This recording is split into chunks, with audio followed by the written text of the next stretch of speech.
Viva Voz, com Vera Magalhães.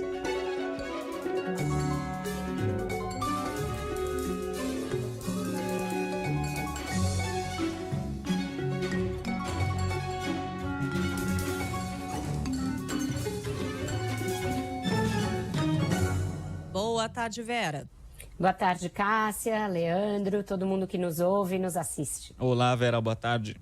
Vocês sabem que para a gente ter essa conversa diária aqui com a Vera Magalhães, a gente faz um acerto via WhatsApp. A gente tem um grupinho de WhatsApp aqui do CBN Brasil com a Vera, né? E ela manda, olha, vamos tratar desse tema e a gente vai afinando a pauta ali.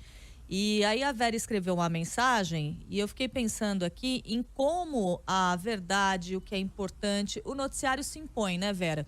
E por que eu estou falando isso? Porque a Vera mencionou aqui na conversa a história da inflação. A gente teve hoje a divulgação do IPCA 15 e aí em dias como esse, em que a gente tem mais um índice péssimo de inflação sendo divulgado, maior inflação, maior taxa por mês desde 1995, o que acontece? A gente vai conversando com um colunista, vai conversando com outro e todos eles trazem esse assunto à baila, justamente porque é um assunto que mexe com a vida de todo mundo.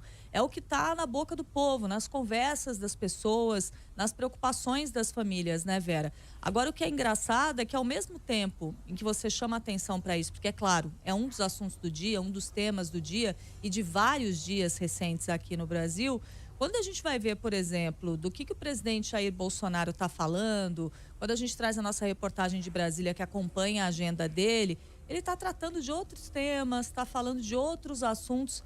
Parece que está bem distante da nossa realidade, né, Vera?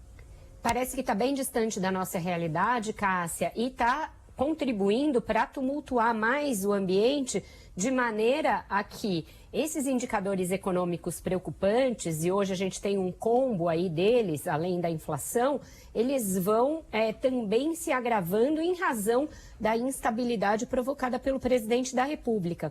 Eu escolhi tratar desses temas econômicos justamente por isso, para mostrar que existe uma pauta muito concreta, muito real, que afeta toda a população, que afeta mais fortemente os mais pobres, e o presidente está agindo, olhando para a eleição, querendo tumultuar o ambiente do ponto de vista institucional e com pitadas ideológicas, sem apresentar uma solução plausível e uma solução sustentável que nos tire desse problema da crise econômica. A inflação não é uma novidade do IPCA 15, que é esse índice que faz a prévia no mês de abril.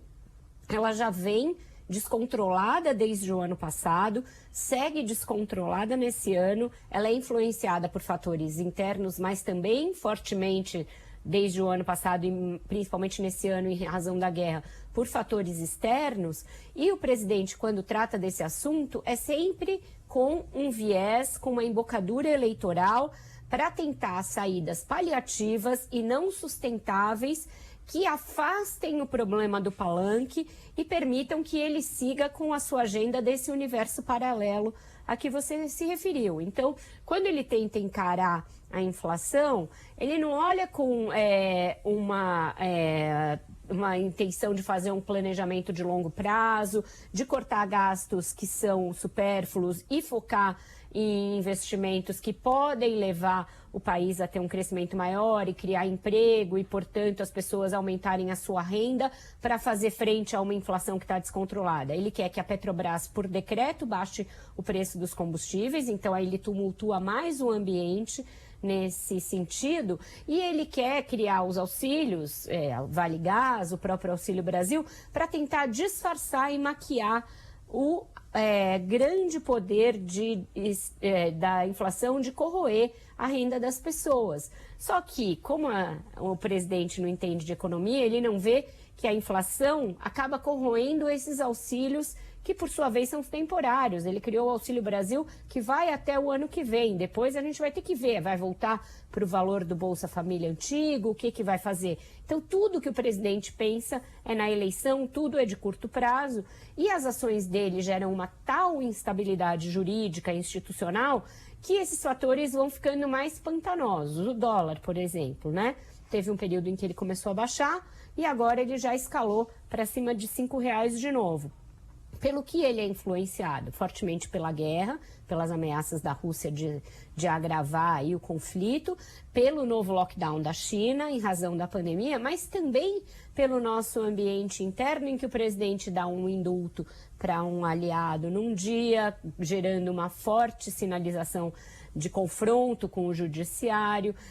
Então, é isso, a economia, ela diz respeito ao dia a dia das pessoas e a concomitância disso com o debate eleitoral faz com que a gente maquie, a gente não, o governo maquie esse problema e o trate de uma maneira não responsável e não sistêmica. Então, essa conta uma hora vai chegar para todos nós. E dentro desses gastos aí que você falou, que causam turbulência na economia, a gente pode incluir o aumento para os servidores públicos também, que tem viés eleitoreiro, e ainda o orçamento secreto, né? E aí com a anuência do Congresso também. Exatamente, Leandro. Você tocou em 2 pontos fundamentais. O orçamento secreto não foi mexido no orçamento, então ele teve o seu valor majorado e ele está sendo executado dentro da execução do orçamento. E essa questão do aumento dos servidores segue como uma daquelas situações que o Bolsonaro provoca e depois não consegue resolver, porque vira uma crise. Ele sinalizou com um aumento para os funcionários da segurança, majoritariamente. Houve uma gritaria geral, tanto que o Boletim Focus, que é o que faz a projeção dos indicadores econômicos, ficou semanas sem ser publicado, porque os servidores do Banco Central estavam em greve em razão disso. E agora, pensou numa saída de 5% linear para todo mundo, que não agradou ninguém, e o assunto segue sem uma solução evidente. A gente ainda não sabe como ele vai sair desse nó, como ele vai desatar mais essa crise que ele criou.